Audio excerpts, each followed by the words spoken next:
بسم اللہ الرحمن الرحیم۔ اللہ تعالیٰ کے مبارک نام سے آغاز کرتے ہوئے آج ہم جس موضوع پہ بات کر رہے ہیں وہ ہے کہ حضرت محمد صلی اللہ علیہ وآلہ وسلم کی اولاد کی کچھ تفصیل بتا رہا ہوں آج میں۔ حضرت محمد صلی اللہ علیہ وسلم کی اولاد میں قاسم جو تھے وہ سب سے بڑے تھے، جن کی وجہ سے آپ کی کنیت بعض جگہ پہ ابو القاسم بھی لکھی ہوئی ہے، یعنی کہ قاسم کے باپ۔ یہ قاسم جو ہیں یہ حضرت ختیجہ سے پیدا ہوئے ہیں اور یہ نبوت سے پہلے پیدا ہوئے ہیں، مطلب جب آپ نے اعلان نبوت کیا ہے نا، اس سے یہ ان کی پیدائش پہلے ہے، بعثت سے پہلے پیدا ہوئے۔ حضرت محمد صلی اللہ علیہ وآلہ وسلم کے ایک فرزند جن کا نام عبداللہ تھا، ان کو طیب و طاہر بھی کہتے تھے۔ ان کا یہ نام اس لیے رکھا گیا کہ یہ جو ہیں عبداللہ، یہ اسلام میں حضرت محمد کے صلی اللہ علیہ وسلم کے اعلان نبوت کے بعد پیدا ہوئے، اور ان دو کے علاوہ آپ کی 4 صاحبزادیاں تاریخ کی کتابوں میں ان کا نام ملتا ہے، اور مختلف جو احادیث کی کتابیں ہیں جن کو سیاہ ستہ کہتے ہیں، جو احادیث کی مستند ترین کتابیں تمام مسالک ان کو مانتے ہیں، ان میں جن آپ صاحبزادیوں کا ذکر کیا گیا ہے ان کی تعداد 4 ہے۔ ان میں زینب ہیں، ام کلثوم ہیں، رقیہ ہیں اور فاطمہ رضی اللہ عنہ ہیں۔ ان سب صاحبزادوں اور صاحبزادیوں کی والدہ جو ہیں وہ حضرت ختیجہ ہیں، یعنی کہ حضرت خدیجہ کے بطن سے آپ کی جو اولاد ہوئی ہے ان کی تعداد 6 بنتی ہے، 2 بیٹے اور 4 بیٹیاں۔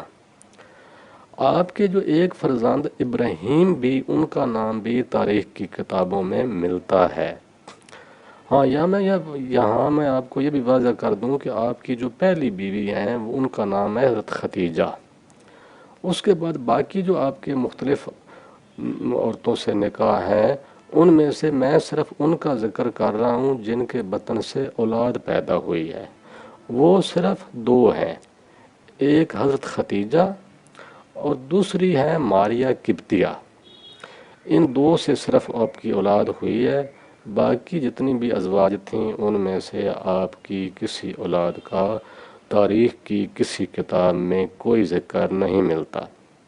یہاں میں تھوڑی سی اور بھی تفصیل بتا دوں کہ جو ابن عباس ہیں وہ مختلف جگہوں پہ حضور صلی اللہ علیہ وآلہ وسلم کے اولاد کی ترتیب اور تفصیل مختلف جگہوں پہ بیان کرتے ہیں۔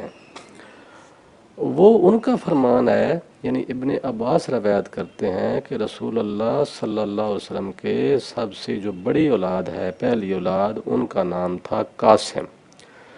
ان کے بعد جو پیدائش ہوئی ہے وہ ان کا نام ہے زینب، پھر عبداللہ پیدا ہوئے ہیں، اس کے بعد ام کلثوم، اس کے بعد فاطمہ اور اس کے بعد رقیہ۔ آگے وہ روایت کرتے ہیں کہ قاسم کا انتقال ہو گیا۔ رسول اللہ صلی اللہ علیہ وسلم کی اولاد میں سے جو سب سے پہلا انتقال ہوا ہے اس کا نام ہے قاسم۔ یہ آپ کے گھر سے جو پہلی میت اٹھی ہے وہ قاسم کی اٹھی ہے۔ بعد قاسم کے وفات کے بعد جو آپ کے دوسرے بیٹے تھے عبداللہ، بعد میں ان کا بھی انتقال ہو گیا۔ تو اسی وجہ سے جو قرآن میں سورت اتری ہے نا، انا آتینا کل کوثر فصلی لربک وانحر انا شانئک هو الابتر، اس کا بھی پس منظر یہی ہے کہ جب آپ کے دونوں بیٹوں کا انتقال ہو گیا، قاسم کا بھی انتقال ہو گیا اور عبداللہ کا بھی انتقال ہو گیا، تو مکے میں جو آپ کے مخالفین تھے، جو کہ اکثریت ان کی جو امیر طبقے کے لوگ تھے، جو سردار تھے مکے کے، وہ اس بات سے دلی طور پر بہت خوش ہوئے۔ ان کا کہنا تھا کہ چونکہ آپ کے 2 بیٹے تھے تو دونوں ہی انتقال کر گئے، اس وجہ سے وہ آپس میں جب بیٹھتے تھے تو وہ تمسخر کے طور پر حضور کی عدم موجودگی میں آپ کو ایک لفظ سے آپ کی تزلیل، مطلب آپ ان کے روح سے نا، وہ آپ کو آپ کے عدم موجودگی میں کہتے تھے کہ اب محمد ابتر ہو گئے ہیں، نعوذ باللہ۔ میں صرف ان کی بات کر رہا ہوں جو تاریخ کی کتابوں میں ذکر ہے، بعض لوگ مائنڈ کر دیتے جاتے ہیں نا، میں صرف تاریخ بیان کر رہا ہوں۔ مطلب وہ کہتے ہیں کہ اب محمد صلی اللہ علیہ وسلم ابتر ہو گئے ہیں۔ تو اس پر ابتر کا مطلب ہوتا ہے کہ جس کی نسل ختم ہو جائے، یا جس کی نسل آگے نہ چل سکے، یا جس ابتر اصل میں عربی کا لفظ ہے، اس کے بہت سارے مفہوم ہیں۔ اس کا ایک یہ بھی مفہوم ہے کہ جس کی نسل ختم ہو جائے، ایک یہ مفہوم ہے کہ جس کی پہچان ختم ہو جائے، ایک یہ مفہوم ہے کہ جس کا نام و نشان موجود نہ رہے۔ تو اسی جب یہ وہ الفاظ استعمال کرنے لگے تو اس پر پھر آیت نازل ہوئی کہ انا اعطینا کال کوثر فصلی لربک وانحر، انا شان آقا هو الابتر، مطلب انا شان آقا، تمہارا اے نبی تمہارا دشمن بے نام و نشان ہو جائے گا، تم بے نام و نشان نہیں ہوگے۔ مطلب بات کو آگے بڑھاتے ہیں، یہ میں تھوڑا اس اولاد سے ذکر کرنے کے دوران یہ بات آ گئی تو تھوڑا میں ذرا اس تفسیر میں چلا گیا۔ تو ذی الحجہ 8 ہجری میں آپ کے جو فرزند ابراہیم، ان دو کو علاوہ قاسم اور عبداللہ کے علاوہ جو تیسرا بیٹا تاریخ کی کتابوں میں ملتا ہے اس کا نام ہے ابراہیم۔ یہ ان کی پیدائش ہوئی ہے ذی الحجہ 8 ہجری میں، اور ان کی پیدائش مدینہ میں ہوئی ہے، اور ان کی والدہ کا نام ہے ماریہ قبطیہ۔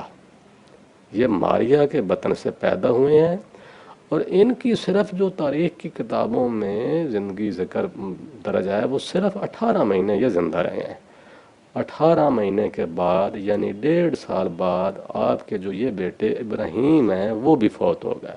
سب سے پہلے قاسم فوت ہوئے، اس کے بعد عبداللہ فوت ہوئے، اور اس کے بعد جو ماریہ قبطیہ کے بطن سے پیدا ہوئے ان کا نام ابراہیم تھا، 8 ذی الحجہ کو مدینہ منورہ میں وہ بھی فوت ہو گئے۔ تو یہاں تھوڑا میں یہ وضاحت کر دوں کہ یہ جو ماریہ قبطیہ ہیں نا، یہ دراصل جو ان کو یہ بطور ہدیہ اس وقت کا جو بادشاہ تھا نا سکندریہ کا، اس کا نام مکوکش شاہ مختلف کتابوں میں لکھا گیا ہے۔ مکوکش شاہ یہ بادشاہ تھا سکندریہ کا۔ سکندریہ آج کل مصر کا شہر ہے، یہ سکندریہ بہت پرانا شہر ہے۔ سکندریہ آج بھی موجود ہے مصر میں۔